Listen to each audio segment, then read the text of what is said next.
اعوذ باللہ من الشیطان الرجیم۔ میں اللہ کی پناہ مانگتا ہوں مردود شیطان سے۔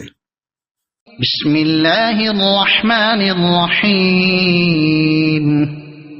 شروع اللہ کے نام سے جو بڑا مہربان نہایت رحم والا ہے۔ لیس لک من الامر شیء او یتوب علیہم او یعذبہم فإنہم ظالمون۔ وللہ ما فی السماوات وما فی الارض یغفر لمن یشاء ویعذب من یشاء واللہ غفور رحیم۔ اس امداد الہی سے کفار کی ایک جماعت کٹ جائے گی اور ذلیل ہوگی اور سارے کے سارے نامراد ہو کر واپس چلے جائیں گے۔ اے پیغمبر، تمہارے اختیار میں کچھ نہیں۔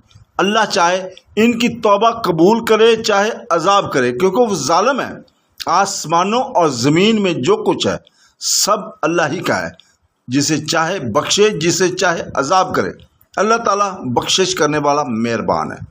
آیت نمبر 128 اور 129 کی ہم تفسیر بیان کرتے ہیں کہ اس کے بعد بیان ہوتا ہے کہ دنیا اور آخرت کے کل امور اللہ تعالیٰ کے ہاتھ میں ہیں۔ اے نبی، تمہیں کسی امر کا اختیار نہیں، جیسے کہ ایک اور جگہ اللہ تعالیٰ ارشاد فرماتا ہے کہ تمہارا ذمہ صرف تبلیغ ہے، حساب تو ہمارے ذمہ ہے۔ اور جگہ ہے کہ ان کی ہدایت تمہارے ذمہ نہیں ہے، اللہ جسے چاہے ہدایت دے اور جسے چاہے نہ دے۔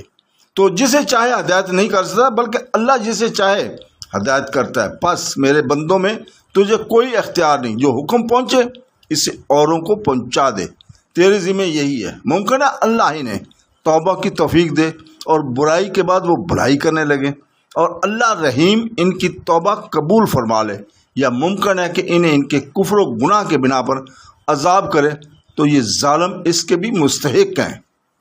صدق اللہ العظیم۔